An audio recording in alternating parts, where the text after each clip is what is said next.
Static Selector. Playing through the broken ankles, man. Never sit down, cause I'ma stand up.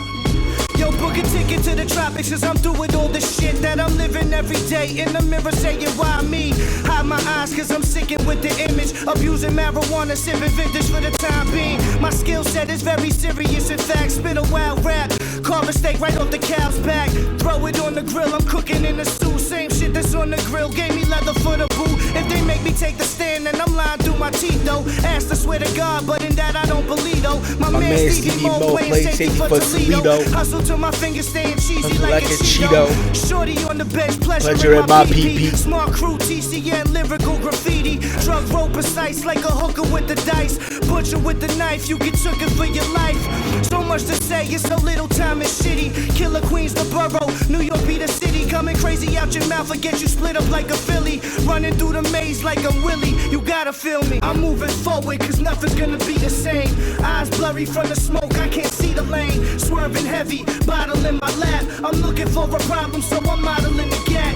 Somebody save me, cause I don't wanna go to jail. I'd rather be up in the mansion for the polo sale.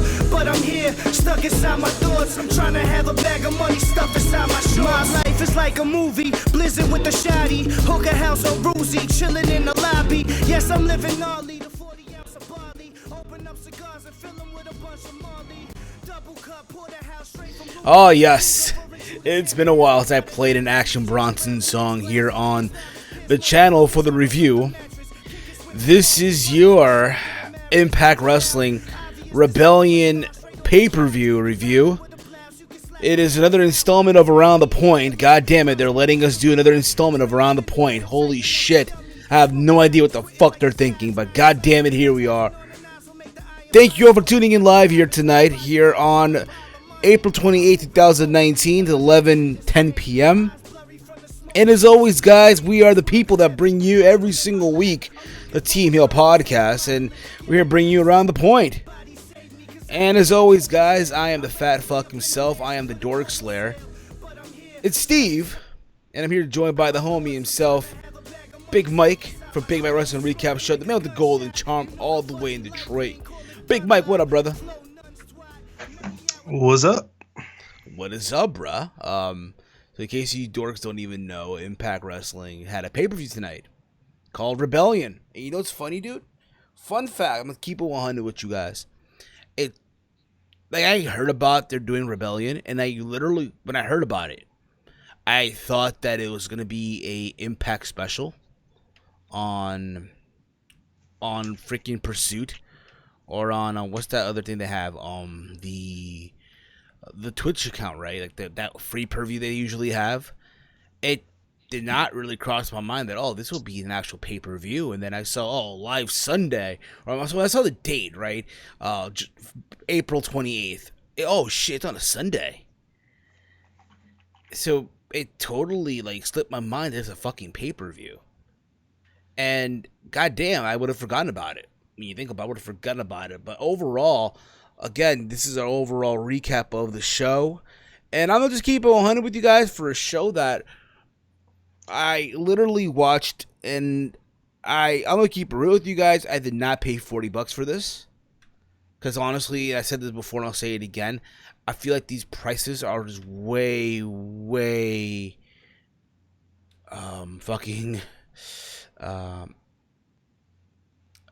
ridiculous, in my opinion.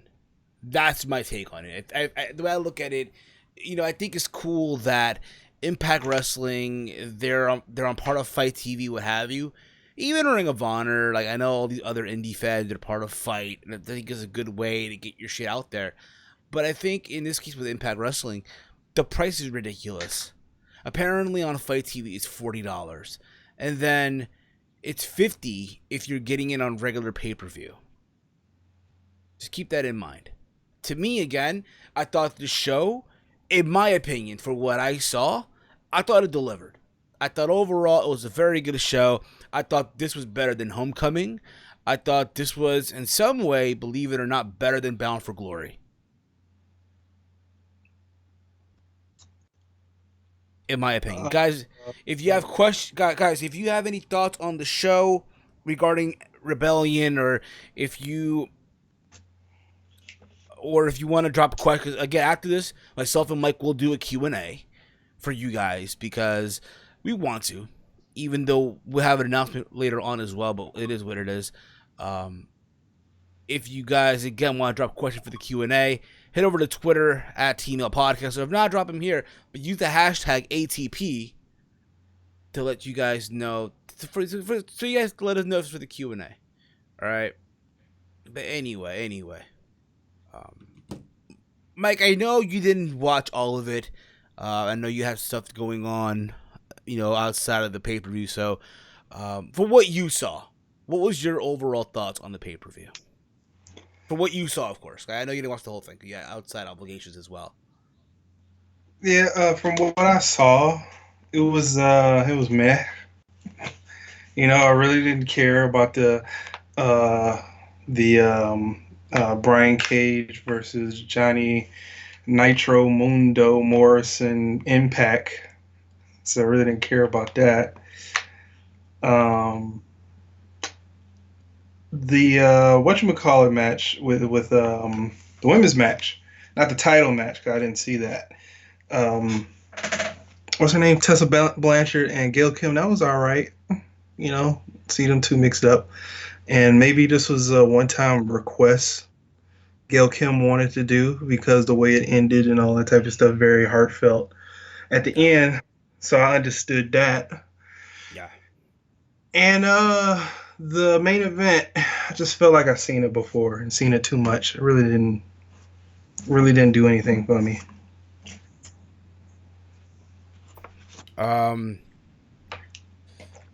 Mike, team heel. Mike said the team heel. If anything, for the Q&A, guys, send it to the Team Heel Podcast Twitter, or send it to either one. Doesn't really matter. But use that hashtag ATP. Anyway, for me, like I said before, I thought the show delivered. I thought the show overall, for me at least, I thought it delivered. I thought it was better, like I said earlier, better than Bound for Glory in a way, better than Homecoming. Was it better than Slammiversary? No. Was it better than Redemption? Yeah. Overall, in my honest opinion. But anyway, let's get into the result. But before we get, I'm fucking going, or now I'm all over the place right now. I'm all over the fucking place. They did announce that they will be launching Impact Plus starting May 1st, which is, I guess, their new streaming service. From my understanding, it's launching on May 1st.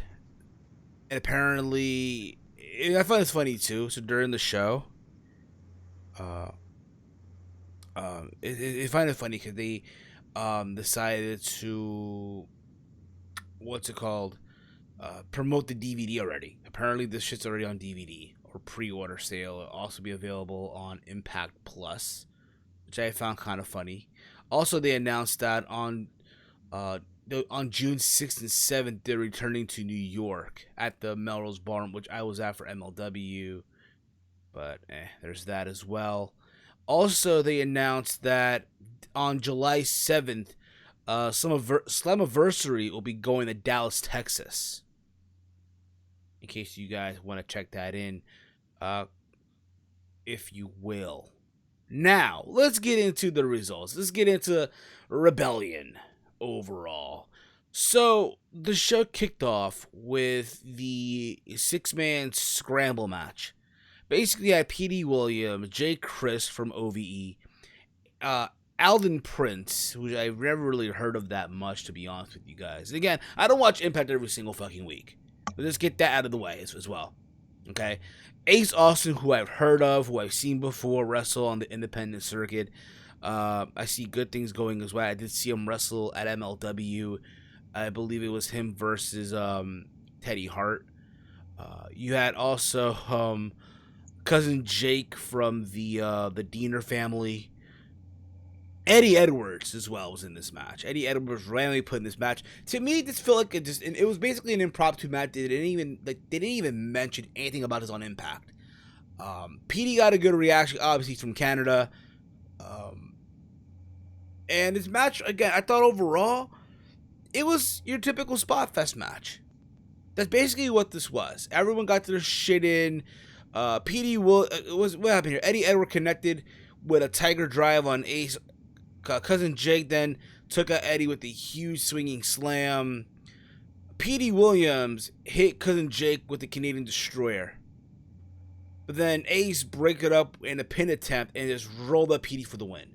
Basically, it felt like a botch in my opinion in a way. It felt like okay, a little sloppy. But Ace Austin got the win. Shocked everyone. Yeah, the Canadian had to fucking lose. God damn it, pal. And there was that. Honestly, I am a fan of Ace Austin. I think he's a good talent. I think someone like him is the future of the X Division. And I would love to see him get a shot somewhere down the road. Likely it'll happen on an episode of Impact, or if not, you know what? On a future free per-view. And I'm going to say this too. I really hope, and you think about it, okay?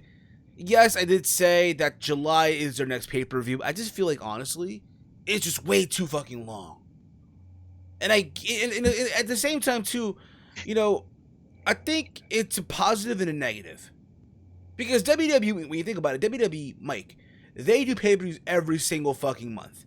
Sometimes it feels like in 3 weeks in between or so, right? So when we watch WWE, it's like, God damn, I wish they would cut down on pay-per-views.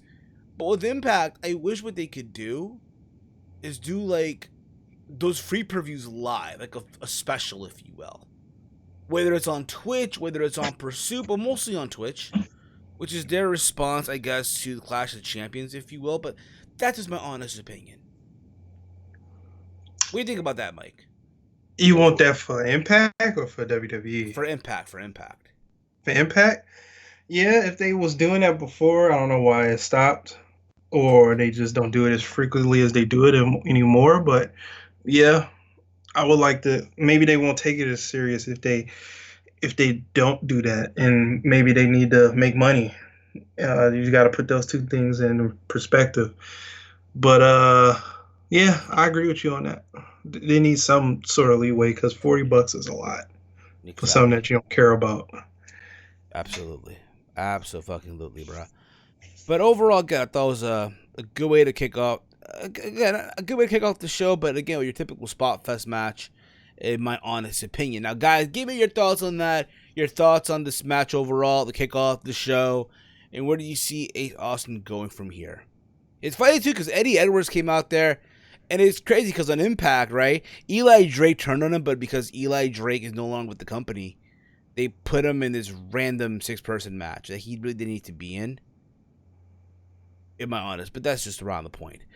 After this, we had another impromptu match of Scarlett Bordeaux versus Rohit Raju from the Desi Hit Squad. This match happened because they had a back and forth on Twitter today. Because today it was supposed to be Scarlett Bordeaux hosting a live smoke show. And because what happened, Impact, you know what? Let's have these two guys have a match, an intergender match. Now, listen, Mike, you know already that I am someone that is not big on intergender matches. I'm not. Never was and never really probably will be. However, and this is probably after listening to Tessa Blanchard on Talk is Jericho. Mm-hmm. It's like, okay, you know what? I'm not saying I fully accept it or anything like that, or you know what? Because she made a valid point. If it's done right, then okay. As long as the guy's not punching the girl. You know what I mean? Or shit like that. Mm-hmm. That I'm fine with. But at the same time, it's like, and I'm watching this stuff, and I'll say this, I commend Impact for having the balls to do this match on a pay-per-view. I commend them for that. Well, WWE used to do them on pay-per-views too in the Attitude Era. They used to, but it's like, you know, now, I guess, because think about this, right? We live in this PC world now and shit. Oh my God, everything is equality, you know, you know what I mean?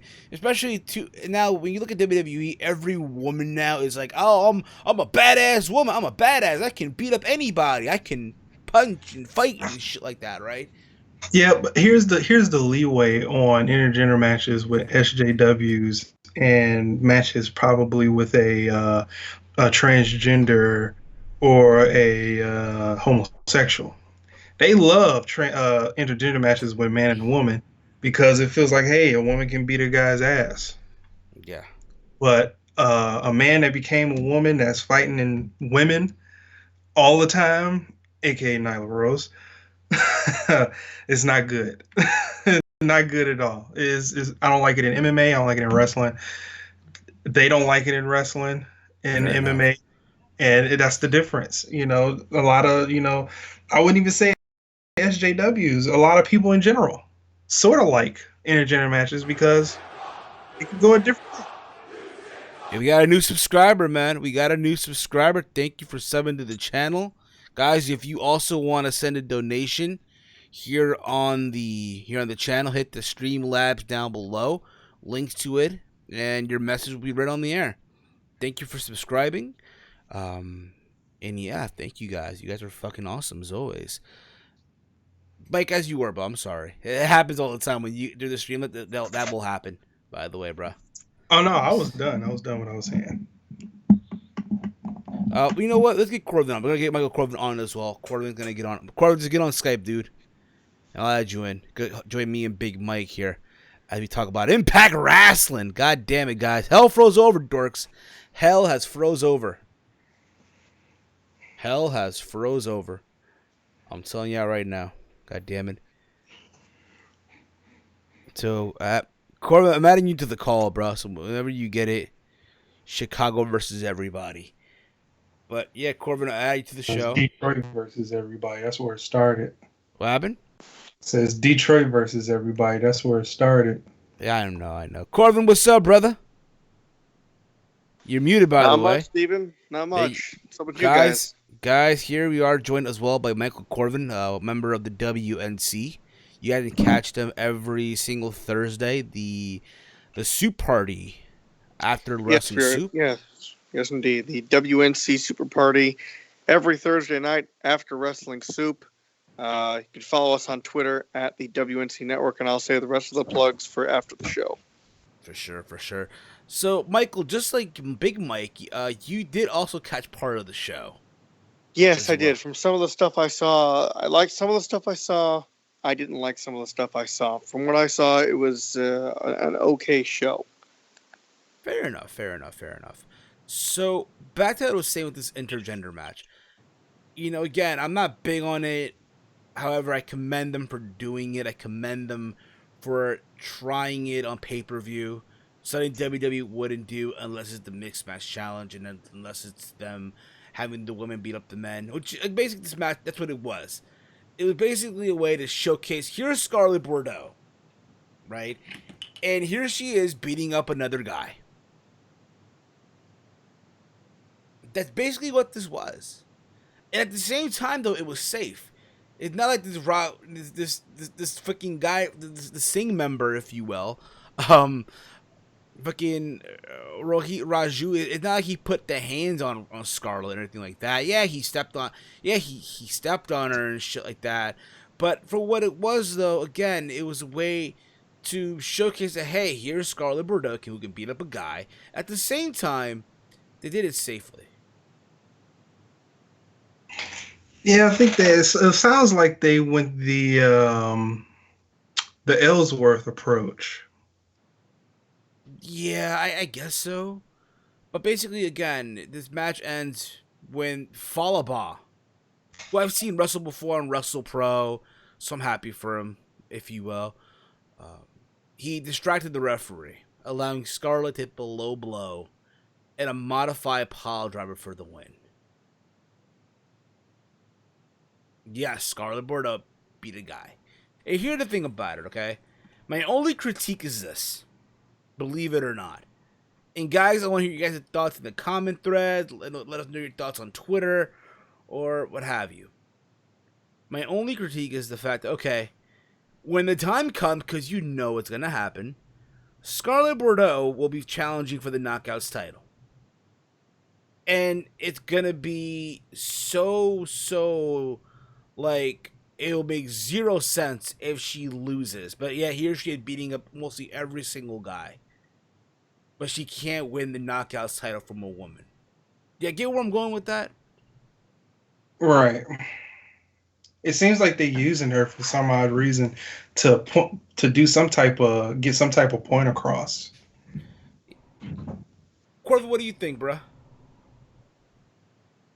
Eh, Given the fact, I mean, I would be okay with it if they had some sort of, I guess, similar body types. If it was like, let's say, Colin Delaney from WWECW, when he looked like this scrawny punk kid in a barely fitting into his wrestling tights, and then you had like a Scarlet Bordeaux facing each other.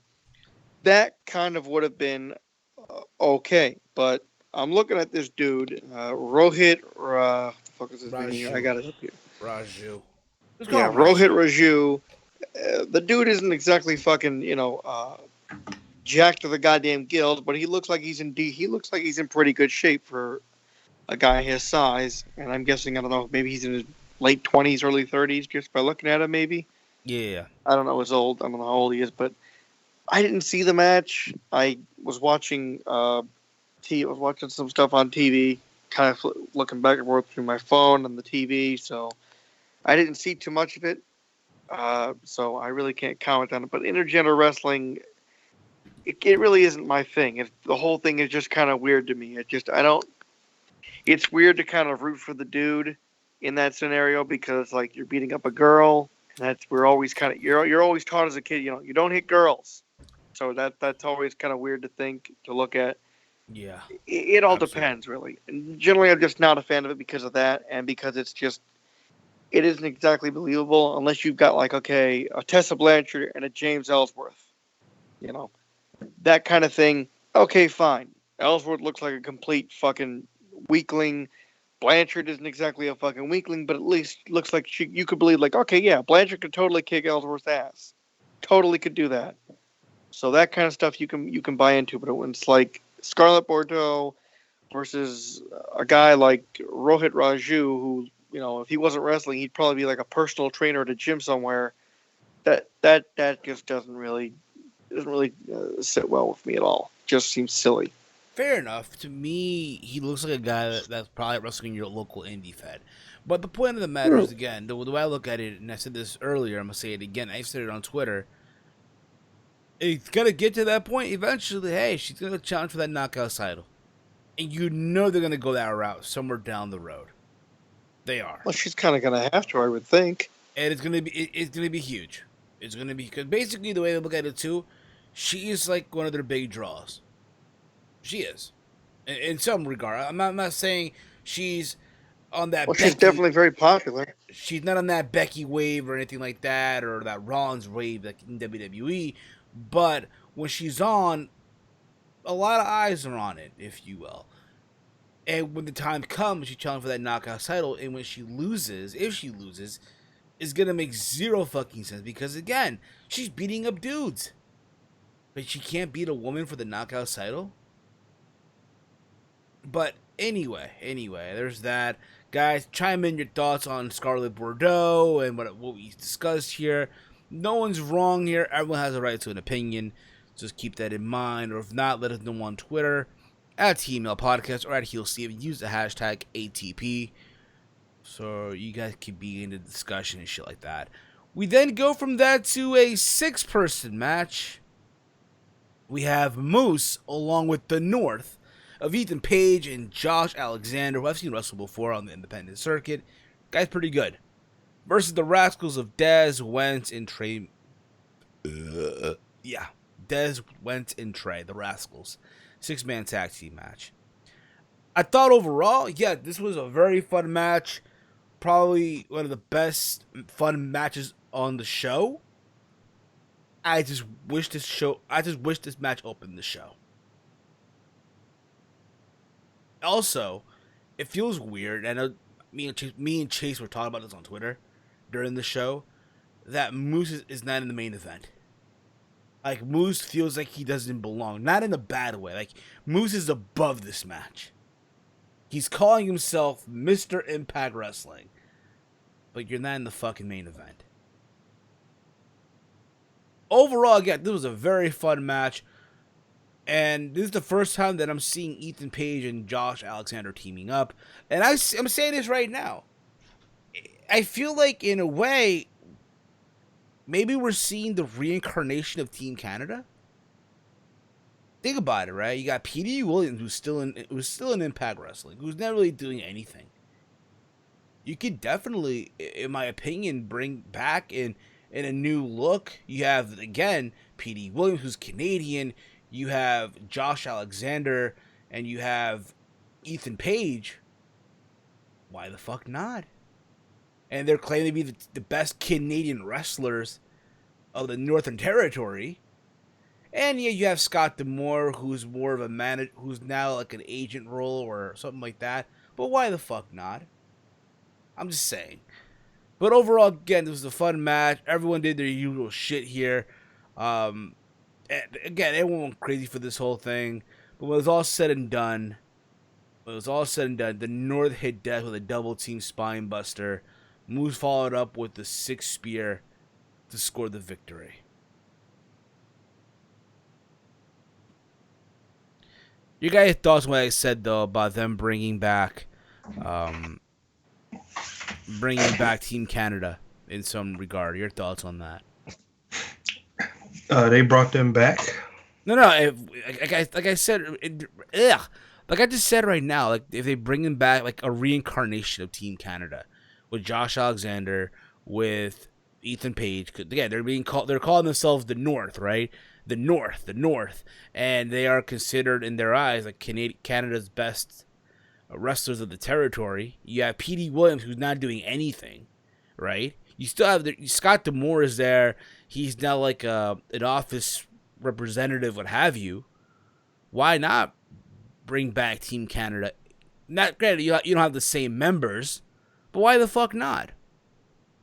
Well, yeah, I understand that. Yeah, I wouldn't mind. Team Canada was my favorite. You know, it was some good television back then with Team Canada, original Team Canada, and I wouldn't mind it. Yeah, I wouldn't mind it. Corvo, what do you think? Corvo, what do you think, bruh? Chat me up here. I guess I wouldn't mind it. I don't know if that's the whole thing they're going to go for. If they want to reincarnate the stable, I suppose that would kind of be okay. I mean, I don't know if they really should do that. I don't know if is P.D. Williams full time, or is he just a spot filler at this point? I think he's an agent, but I think why not also like they'll put him out there in matches here and there whenever they need him. Okay, so basically he's just a spot filler at random shows, I guess. He's not really involved in any kind of stories or anything. No, not right now. But think about this, right? They're gonna be in Canada for the next couple of days of tapings and shit. So why the hell not? Well, I mean, I suppose they could do it. Yeah. Or at least for while they're in Canada, maybe a brief reformation of Team Canada or something, or something like that, just for the hometown crowd to give them something special for a night. Yeah. But I don't know if they should do it full time going forward. I'm reading the comments here. Races, Fan Rock's 4 race here. I like intergender wrestling because my first match watching intergender wrestling was Cage versus Tye in a cage match in Lucha Underground. Okay, fair enough. To each their own. I mean, some people like it, some people don't. Again, to me, it's not really my cup of tea. Because like we were saying, like Mike, you said it, like we were raised as kids and never put our hands on a woman. Right. But again, to each their own. Like to each their own here on this one. Well, right. The thing with that though is that Cage, that was an intergender match, I guess. That was what you'd call a believable intergender match because I don't want to be rude, but it's just if my memory is correct, Cage basically beat the crap out of her for like 5 minutes and then pinned her. Isn't that what happened? I think so, yeah. Someone should refresh my memory because I'm pretty sure he wasn't exactly, fucking. Oh, she hit him with this, this. She punched her in the face and he went down to a knee or some shit. It wasn't a very even contest from what I remember. He was ragdolling her by her hair and some shit and just basically beat the crap out of her for like 5 minutes and then pinned her. Exactly. Again, if I'm wrong, someone please correct me, but that is basically what would happen in most scenarios. Fair enough. Again, I don't I watch. get it. I never watch Lucha. I haven't really watched Lucha Underground like that. So I I'm sure really, somebody has it online somewhere, or you could probably go to the Lucha Underground store and just buy the seasons. But yeah, yeah. From there, we go on to the Knockouts Championship match. Taya Valkyrie defending her championship versus Jordan Grace. And overall, I thought this match was okay. Nothing to go like crazy for. Obviously, Jordan Grace goes on the attack right from the opening bell, charging at Taya Valkyrie. She took Taya out to the outside and power bombed her on the apron. Literally, the Kevin Owens power bomb on the outside, if you will. Taya repeatedly drives Jordan's arm into the steel ring post a couple times in the match. And then throughout the match, Taya continued to work on Jordan's arm. Jordan began to fight back with a series of slams, but her arm was too damaged to fully connect, if you will, right? There's a spot in the match where she hit a muscle buster, but by some way, Taya managed to kick out at two. And then at the end of it, right, Jordan's arm literally gave out on a clothesline, allowing Taya to hit the Road to Valhalla. If I'm saying it wrong, I apologize. And hit the 1, 2, 3. So Taya Valkyrie is still the Knockouts champion. And it goes back to what I was saying with Scarlett Bordeaux. Eventually, it's going to come down to Scarlett Bordeaux and Taya Valkyrie.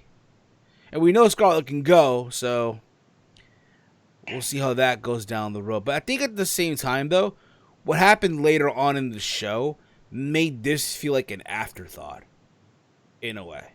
In my opinion, that is. Right. Did you guys catch this by any chance? I came in on literally the end of the match, so I didn't see any of it. All right. I caught them. I caught most of it. The feed kind of kicked in and out towards the end. Fair enough. I caught most of it. From what I saw, though, I actually kind of liked it. It was, she was working the arm the whole time, so they actually had a bit of logic, or I guess storytelling, or psychology going into this whole thing. Yeah. She beat the crap out of her arm, which made sense. She followed up on the arm, the same arm, multiple times in the match. And I think that's kind of what ultimately led into the finish, where her arm just or Grace's arm gave out, and Taya was able to pick up the victory because of that. From what I saw, it was pretty good. Okay, fair enough, Corbin. After this, we get the X Division Championship match. We have Rich Swann. Hide your girlfriends, hide your wives. It's Rich Swann, baby. Can you handle it? Versus Sami Callihan of OVE in a OVE rules match. Basically, your typical no disqualification match because, again, you're Impact Wrestling. Goddamn, pal, you gotta have your hardcore match. You just gotta have them. They have a fetish for hardcore matches. And apparently, this was a demand by Sami Callihan. If not, he was going to spoil the ending of Endgames to the entire world. Someone should have told him that Endgames premiered a couple days ago. So I'm pretty sure the entire most of the population already knew how this movie was going to end. And this match overall, I'll say this, I did enjoy it.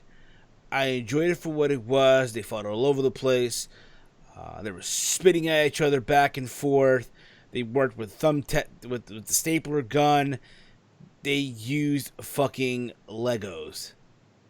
Fucking Legos in this match. They used Sami Callihan bought a big ass block of Lego and he opened it, and there were little pieces of Legos, and just a good back and forth match. There's a moment in the match where freaking Rich Swann does like the lethal injection. That's all I know it as, right?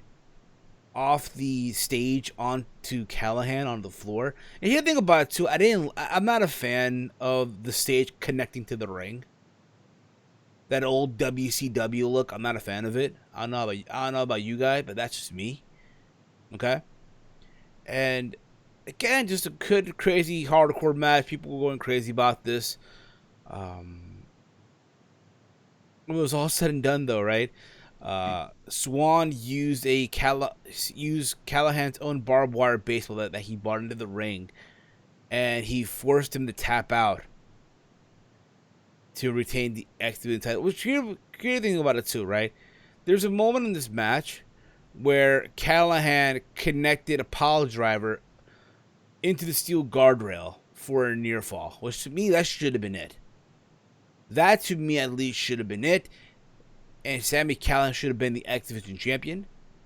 But no, they decided to have Rich Swann retain the X Division title.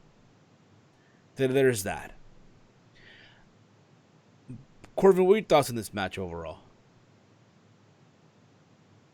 I enjoyed it. I'm a big Sami Callahan guy.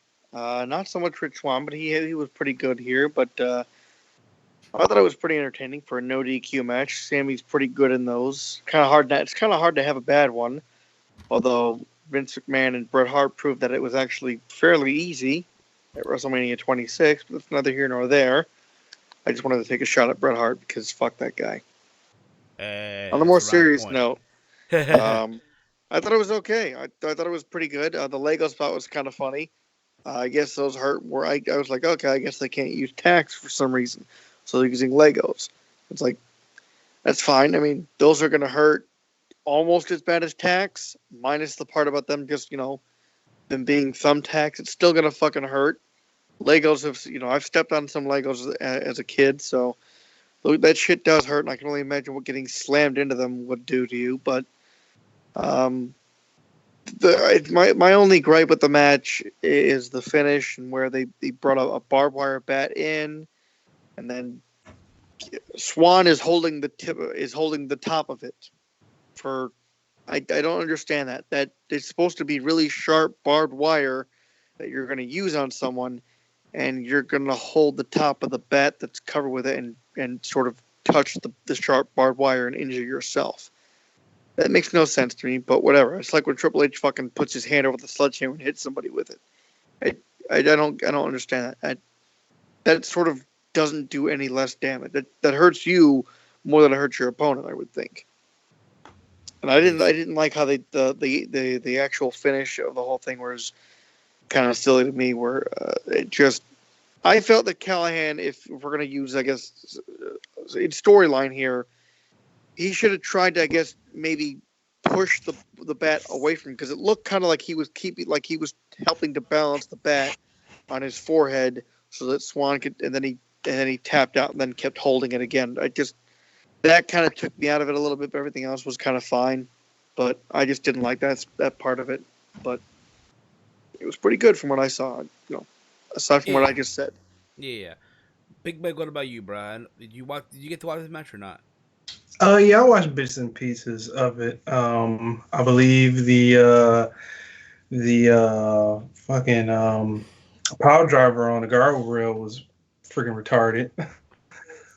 That shit was crazy. Are we too PG enough to not have thumbtacks in Impact?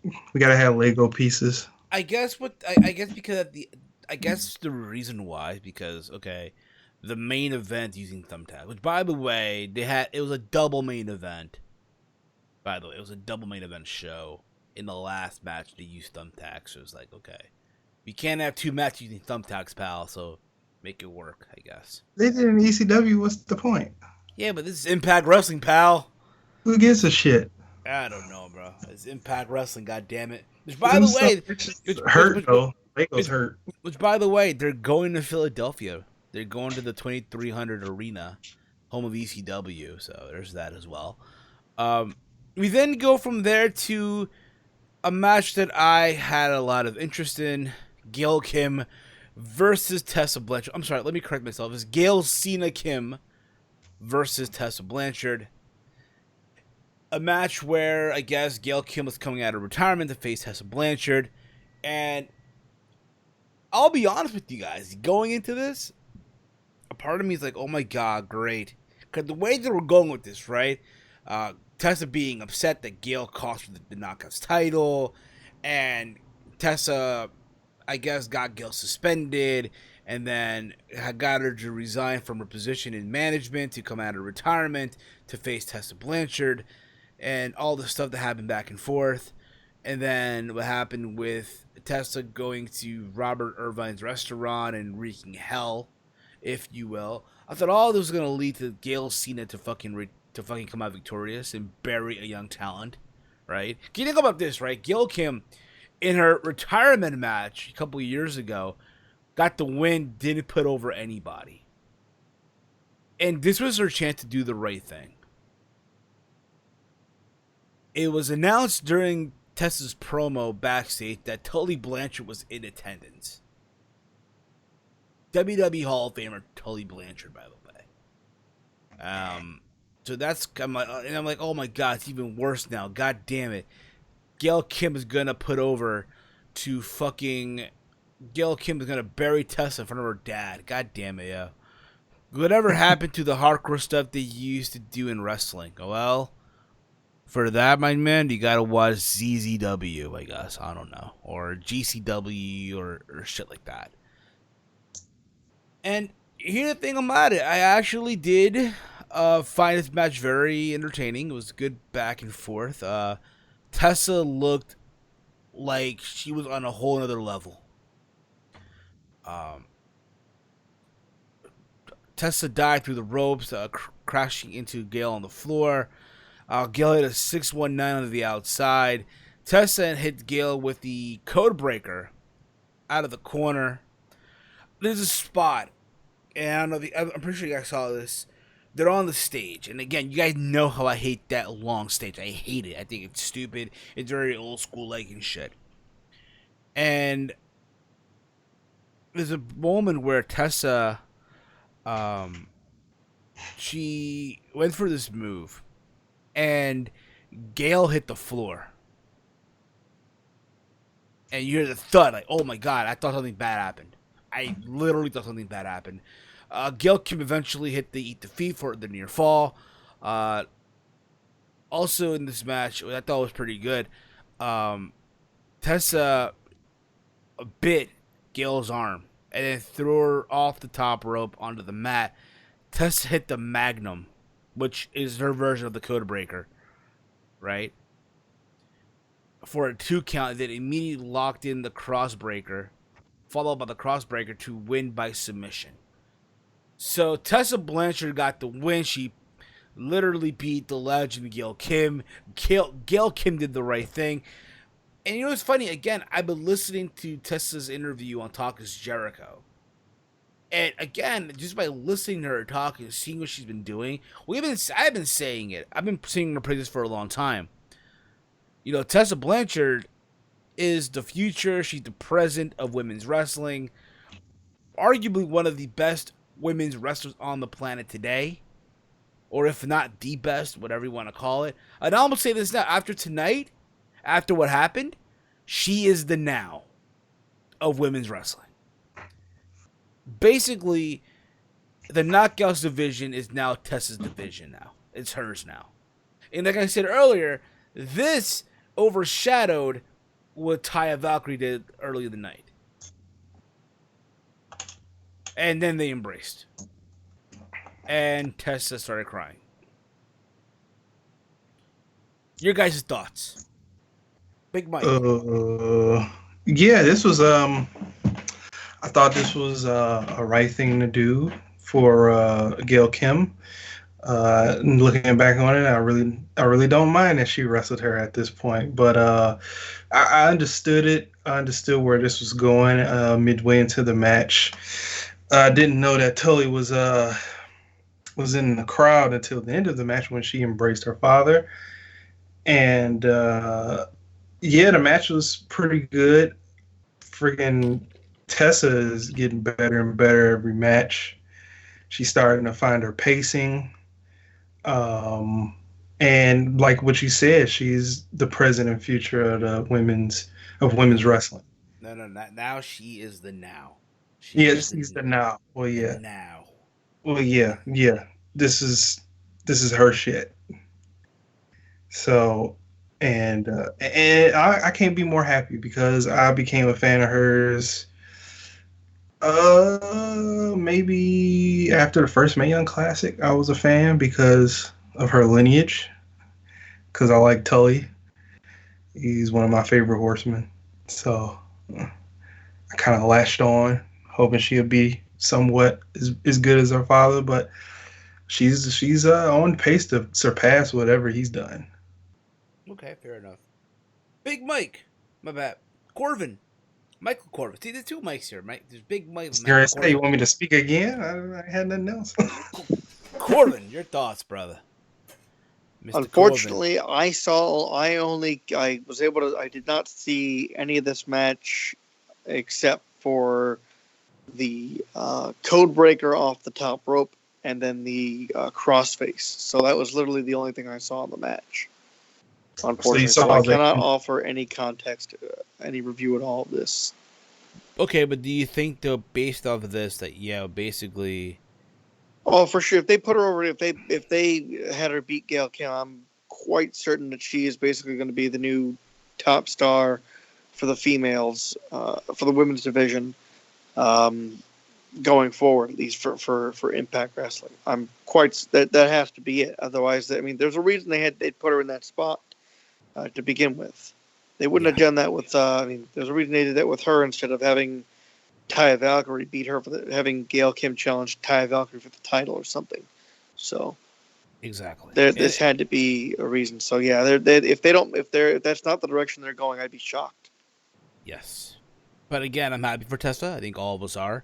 I think, again, her stock rose even higher, and it's crazy. I don't know how long her deal is. I don't know how long is her deal with Impact Wrestling. You would think that, hey, based off this, that she would have some type of loyalty now. Because, again, that division is now her division.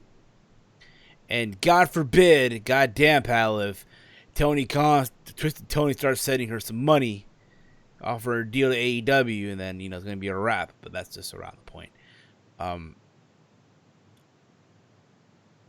We then go on to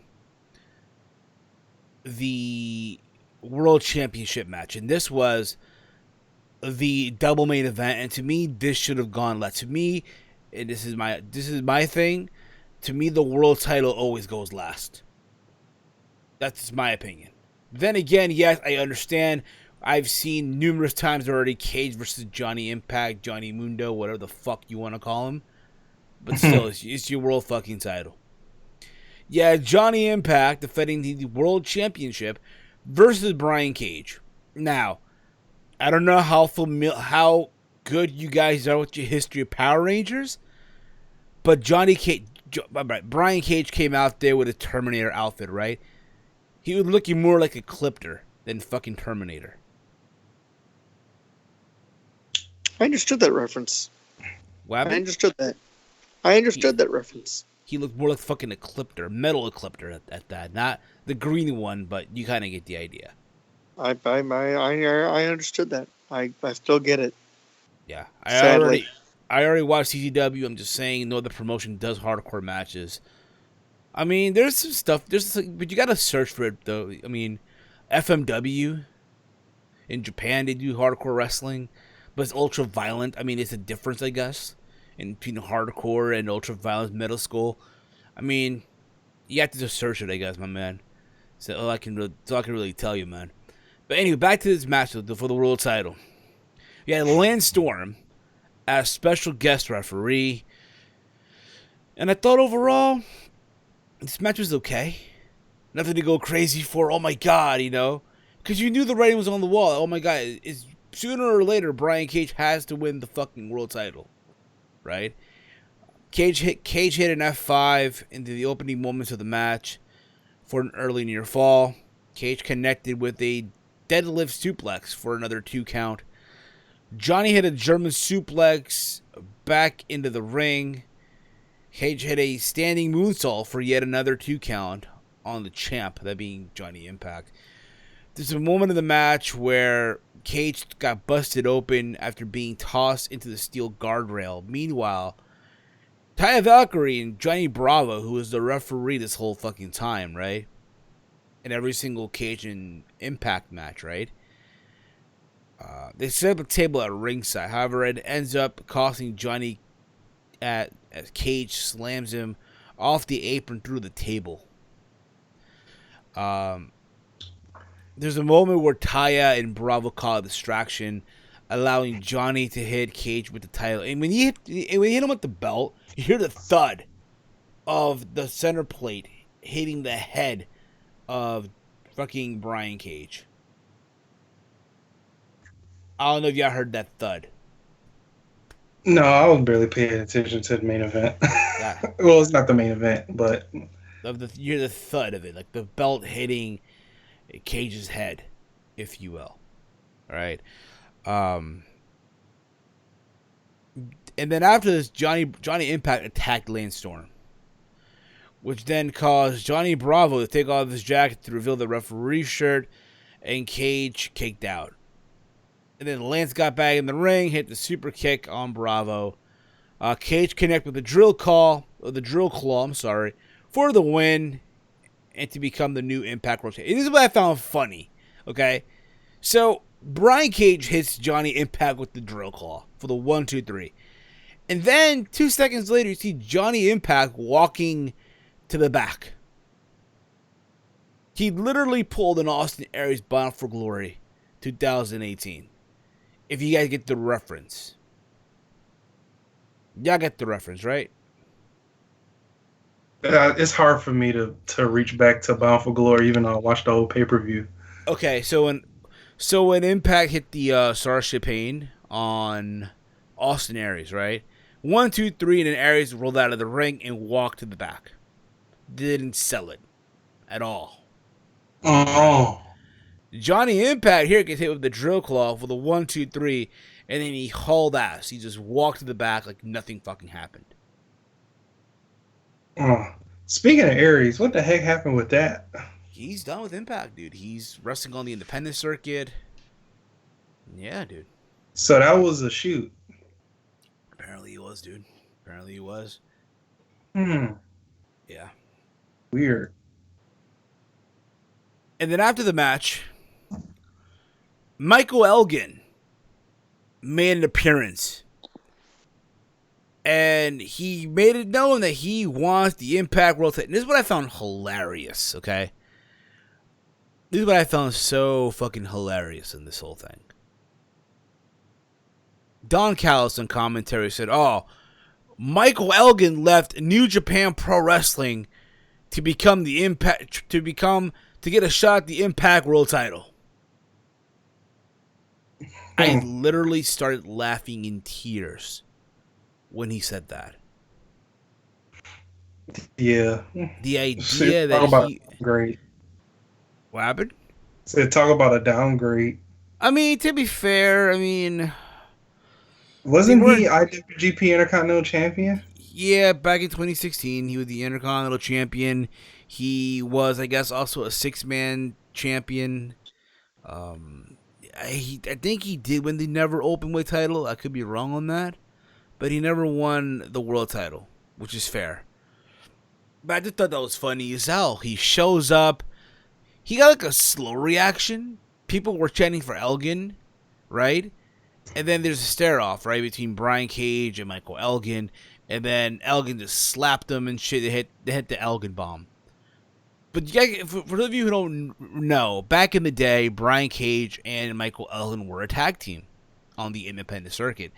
They were called the Effin' Machines. Corvo, you watched them before wrestling on the Indies, right?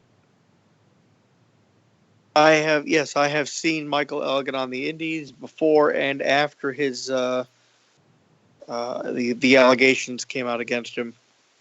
No, I'm talking about the tag team of Elgin and Cage on the Independents. Oh, that. No, I have not, unfortunately. That was, I thought that was only a PWG thing. Yeah, it was a big PWG thing. I think it was. Yeah. I don't watch that shit. Oh, you should, bro. you gotta watch it. That's too much. I barely watch any wrestling today. I might go to a show or two occasionally if I have the time or money. But I'm not going to fucking go out of my way to fucking watch something like PWG when there's just... I didn't even know what the fuck they were a team back then. That was way back in the fucking day. Yeah, 2013. Way back in the day. That was that was probably not early on, but I want to say maybe a few years ago they were a team or something like that. Yeah, 2013, 2014, yeah. Yeah, again, I was not going to be watching PWG around that fucking time. I'm just not... I don't watch it to begin with. Fair enough, fair enough. But there was that, and my thing is now, okay, Michael Elgin is going to get a shot at the belt. If it likely won't happen on the pay-per-view, it'll probably happen on an episode of Impact. Because again, with Impact, is that they're building shit up for episodes of Impact. They're not building up for a pay-per-view. And their next pay-per-view is not till July. So that's basically it on that.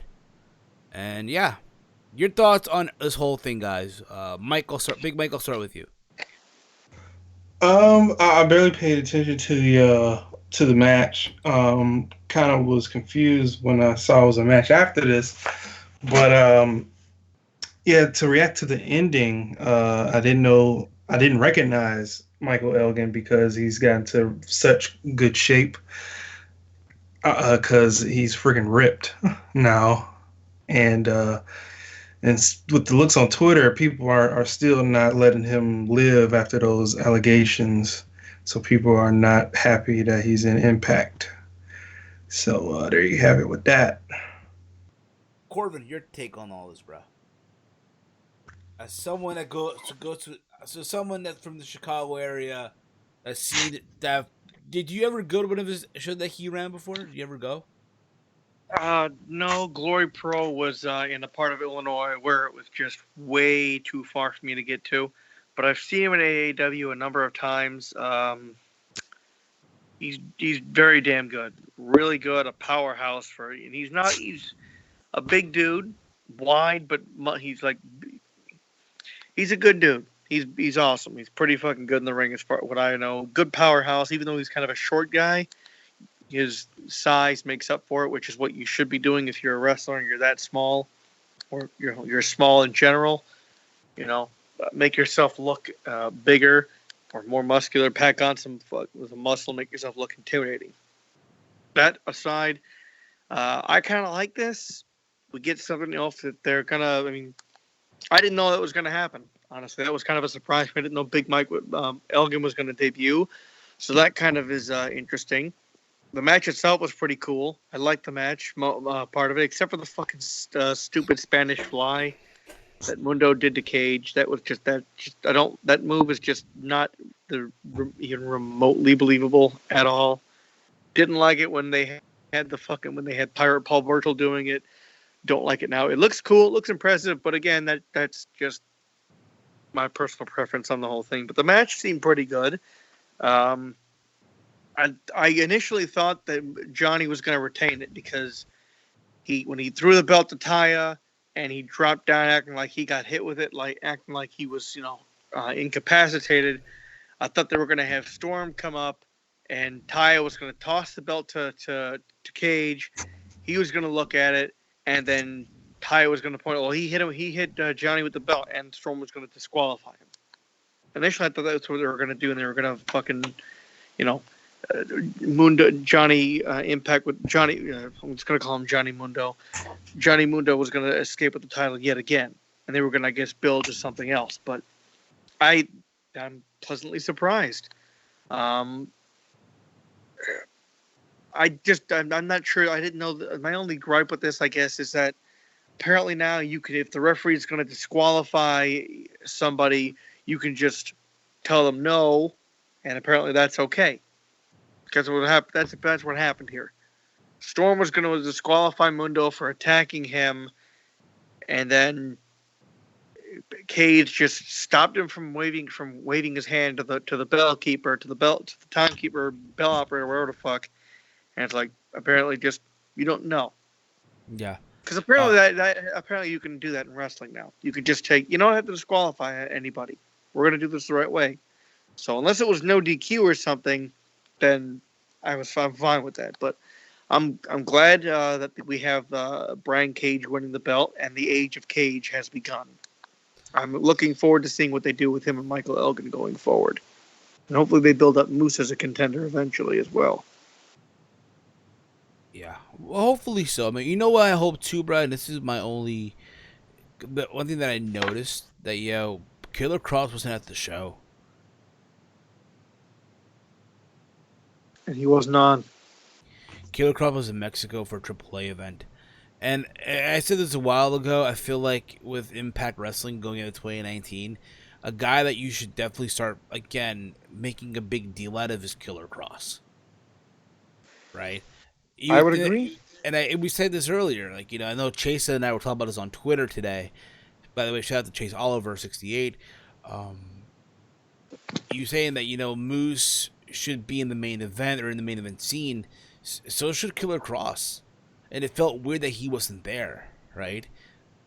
That's just my take on that. And hopefully, again, you can get an Elgin versus Brian Cage match, as well as a Brian Cage versus Killer Cross match for the title. Hopefully, it does happen, but we'll see how that goes as well. Big shout out to the MWN Network, SPW2K, Mikey Truth, who is actually at the event tonight at Rebellion. Hopefully you did enjoy yourself. Just got back from the live show at Impact Rebellion. Such a great energy from the Toronto crowd. Always proud when we get pro wrestling at home. And again, bro, I hope you enjoyed yourself. I hope you had a fun time. Hopefully you turned up, if you will. But that's indeed, guys, around the point. Now let's get into the main event of the evening. Because goddamn, pal. Tag team title match. Lucha Bros, Pentagon Jr. and Rey Fenix versus LAX, Santana and Ortiz. Full Metal Mayhem. Now, you guys already know what I said earlier. My take is, to me, the world title match should always close the show. That's my thing. Now, when I found out this is closing the show, a part of me was wondering, okay, I wonder if the Bucks of Youth were in Toronto. I wondered. Can think about it, right? They're just not going to close the show just like that. You know what I mean? Knowing that the Lucha Bros are going to be part of Double or Nothing, right? You would think that, hey, think about this, right? The Young Bucks showed up at AAA. Mike, didn't they show up at an AEW show in Chicago as well a while ago? Didn't they? Corbin? AEW? Didn't the Young Bucks show up at an AAW show? Oh yeah, they did show. Yes, they did show up. That is actually yeah, they did. They screwed the Lucha Brothers out of the AAW tag titles, and that's why LAX, I believe, won the tag titles there. That's who they were facing. So yeah, they randomly appeared one day. They basically double super kicked Pentagon and Phoenix, and then that was it. They lost their match after that. Yeah. So you would think, okay, what are the chances of them showing up on an Impact pay-per-view, right? You would think, but I don't know if they wanted to go that route. I guess they wanted to kind of keep it, I don't know. I guess they had other plans in mind. Yeah, I guess so. Right. And I was waiting for it. I mean, it was only an isolated incident.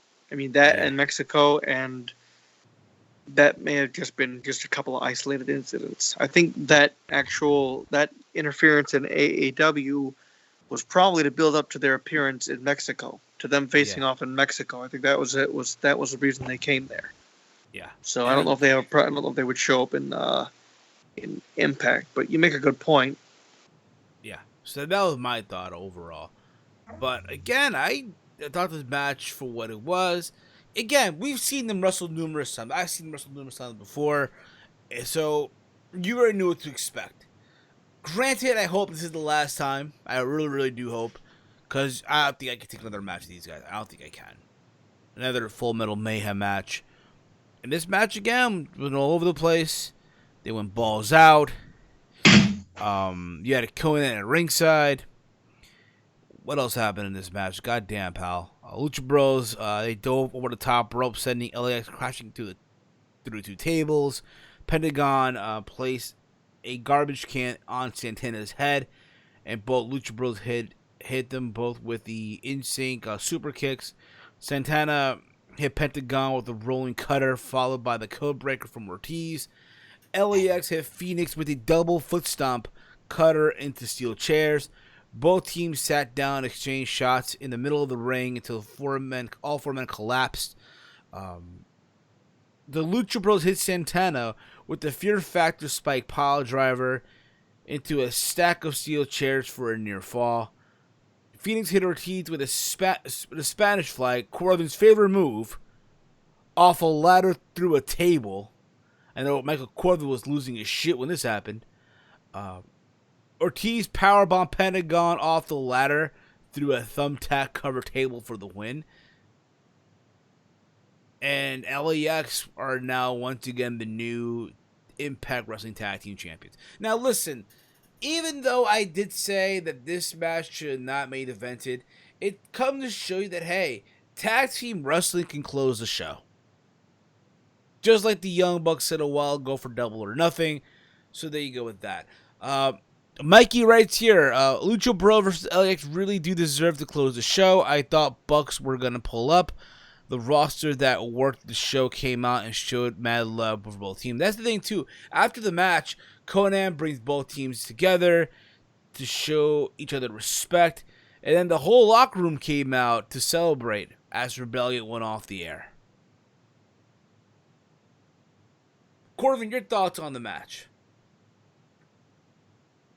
Okay, first of all, I want to preface this whole thing by saying I am a big fan of Pentagon.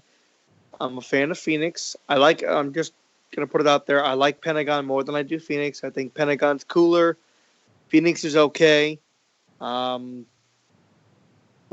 Phoenix can speak better English than Pentagon. So there's my compliment to Phoenix before I kind of bash this part of this stuff, because a lot of this stuff was a lot of typical. It felt like a lot of typical lucha libre, where it's just you're standing around waiting for the guy to hit you with a move, and then they're waiting for you to hit them with a move. A lot of it was just. It took me out of the match several times.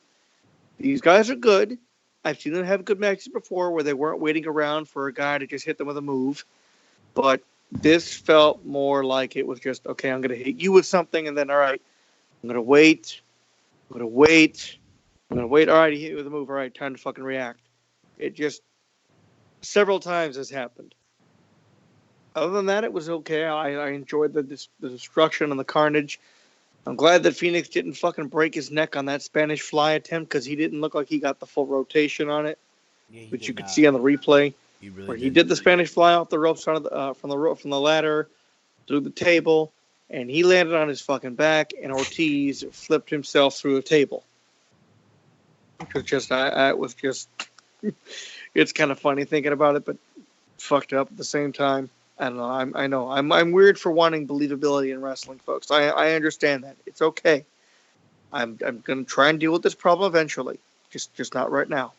But there were several times though where I felt like this match they could have just ended the match, like that fucking the Fear Factor double stomp pile driver through the chairs. At that point, if you're gonna have, I wouldn't have had whoever was being pinned kick out. I would have had his partner come in and kind of just make the save at the very last minute. Kicking out of that just is kind of silly to me. It just seems kind of stupid, because now they're probably gonna they're gonna have like a regular match on Impact a few days from now, or even a couple of weeks from now, and if they get beat by somebody, it's gonna be like a regular finisher, and so wait, you can kick out of a fucking package pile driver through 6 chairs, but some guy hits you with like a fucking crossbody, and you're all of a sudden are down with for a 3 count. Like, what the fuck is this shit? So that kind of takes me out of some stuff. With a save from your partner, it's kind of like, okay, he didn't kick out. His partner saved him because he wasn't, he just had the will to just enough wherewithal to just I got to save my partner to save the match. But other than that, this was fine. I kind of like some of the stuff they did here. The punching thing was kind of silly, but I've seen it before, so it's not that stupid. It's not that silly to me. It is kind of silly, but they look like they were punching the crap. They look like at least Pentagon looked like he was actually trying to hit them.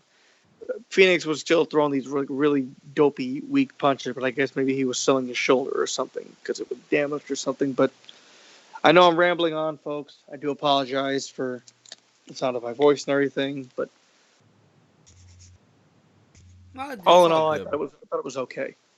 It was good. I appreciate it. I would have to agree with everything Mike said.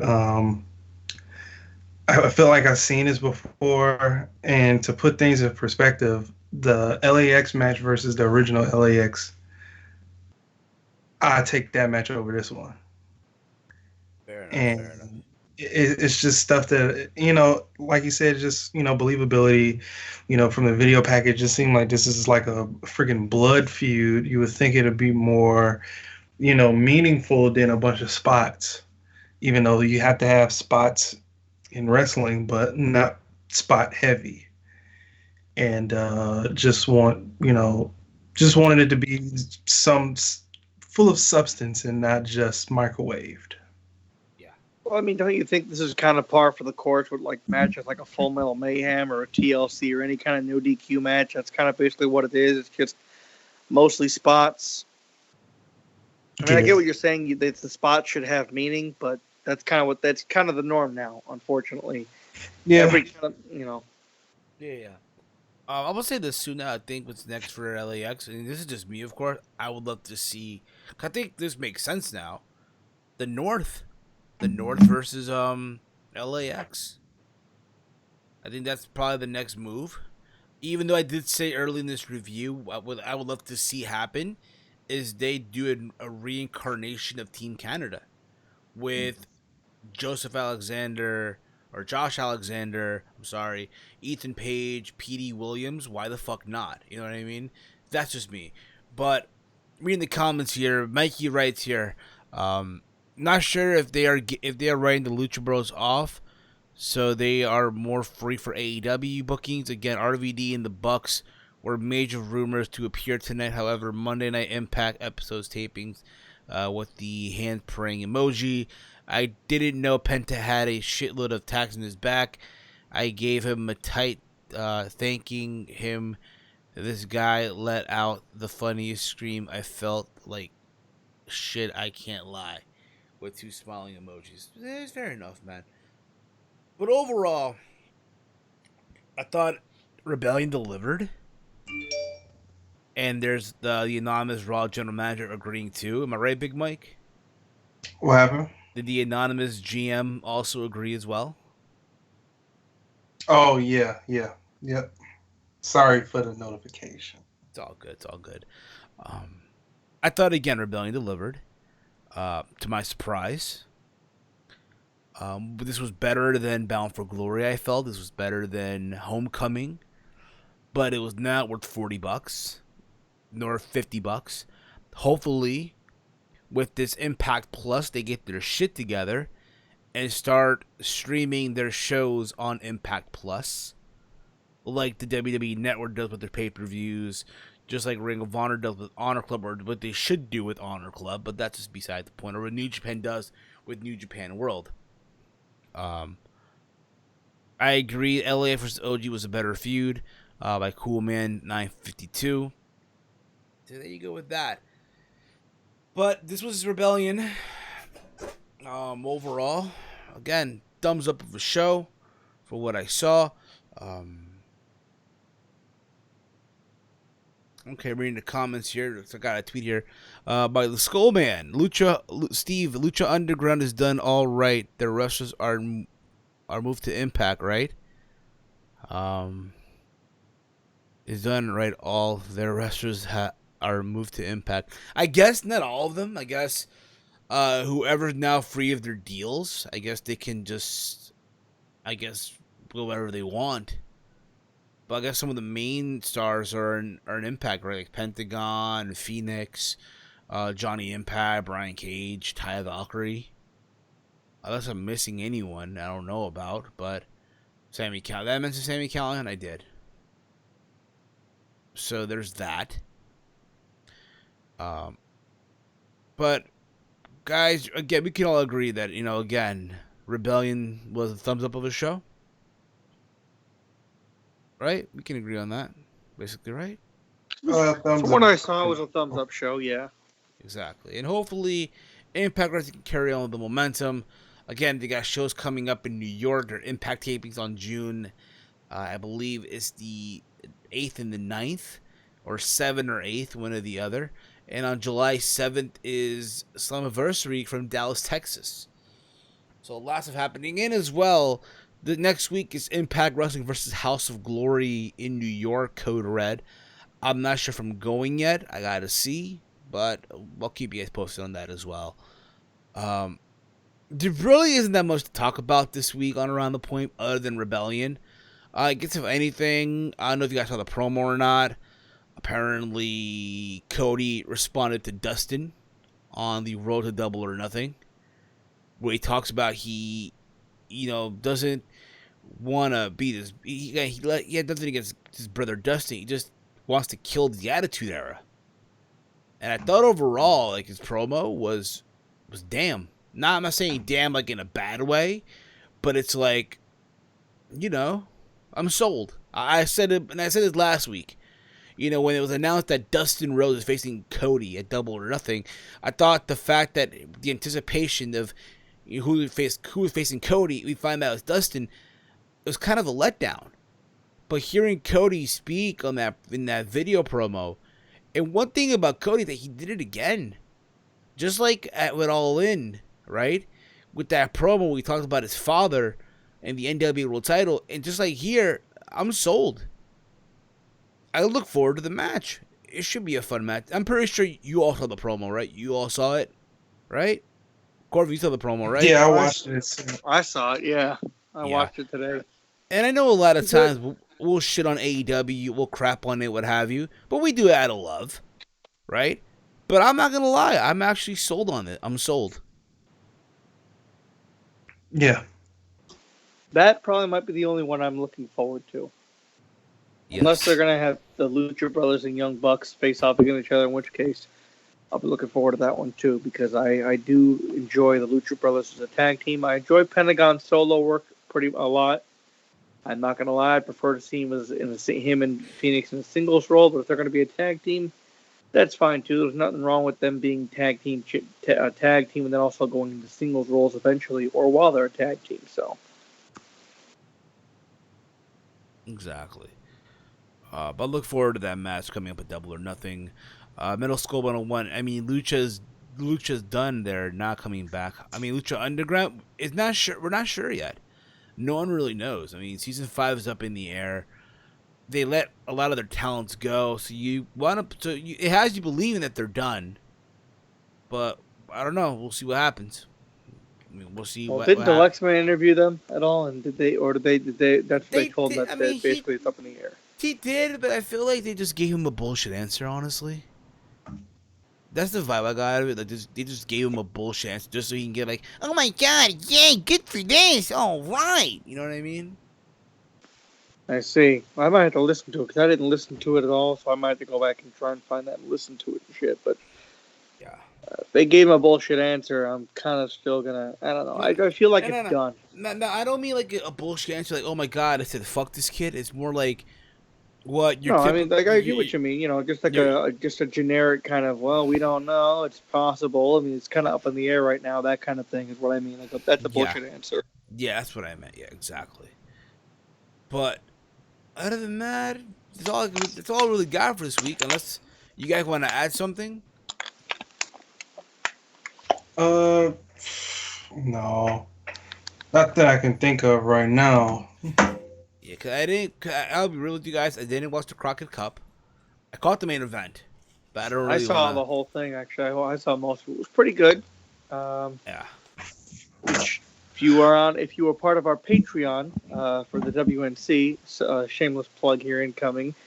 Patreon.com/WNC.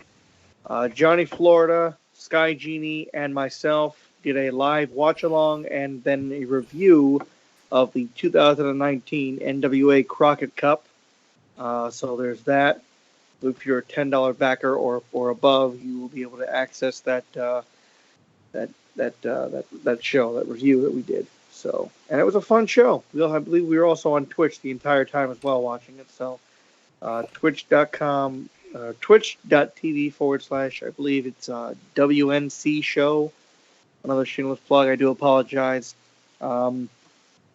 If it should be on past broadcasts. If it's not, sorry you missed it.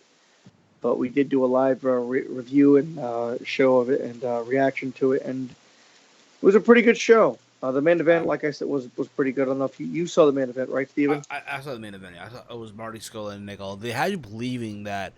And you know what? I'm gonna do a full review. I'm probably gonna watch it tomorrow. I'm off tomorrow from both jobs. I'm gonna probably watch it, and before Raw, I'll have a full review up on the channel for you guys to listen to and stuff like that.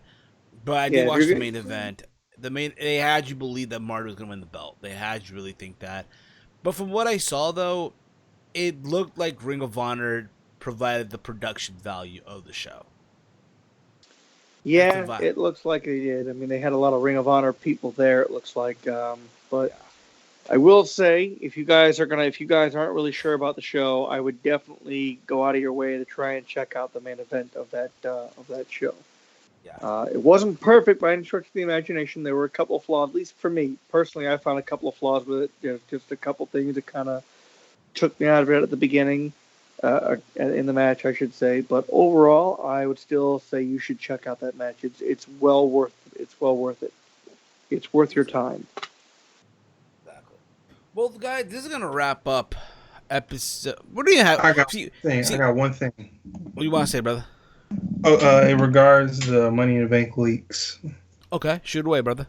I think that the women's one that leaked will probably not come out to be true, because it has Sasha in it, and I don't think she's coming back. Yeah, I don't know, dude. Honestly, at this point, I'm letting the cards play out. If she does come back, great. If she doesn't, I don't lose sleep on it, dude. Well, yeah, we get an announcement tomorrow from Alexa Bliss. She's going to announce the men's and women's participants on Raw. Yeah, and doing the announcements. I guess it's something for her to do on the show. It's. I don't know. Because I've been actually hearing that those leaked images of the advertisements for Money in the Bank are completely total fakes. Oh, okay. They were made. Well, from what I'm hearing, somebody just made them as just like whatever, as just to fuck around, just to make them, and then dirt sheets have kind of picked them up and then are passing them off as like legit and like saying like, oh no, I saw the advertisements. It's like, no, I made this shit. Just as like a goof, just to see what would happen, and people are picking it up like wildfire. So yeah, I'm only hearing that. I'm only seeing that from one person though, so I don't know for sure. Yeah, they were some pretty good fakes. Yeah, I mean it could. Now I don't know if those are fakes 100%, but yeah, I'm only seeing one person saying, yeah, I know the guy who did them. He made the fakes, and then dirt sheets are passing them off as being legitimate. Yeah. So, yeah. Who knows at this point? We'll find out tomorrow on Raw, though, I guess. Yeah, we'll find out tomorrow on Raw. Well, guys, this was awesome. Again, Around the Point is never numbered. Surprised they're letting us do this again. The higher ups over there, but it is what it is. We'll be back. Tell me the Wrestling Bear's in charge of your shit now. He's he's running production right now, so. Right from the treehouse, he's running production from the treehouse. He's running production right now, so it's a miracle. I know he's a miracle. We're being told that they're allowing us to do another episode of Around the Point. God damn you bastards out there! But anywho, Team L Podcast returns this Friday with another installment, episode 292. We are like right now we are like now 9 episodes away from 300, which is kind of crazy to think about. So we gotta plan something for episode 300. We're not sure yet, but we gotta plan it out.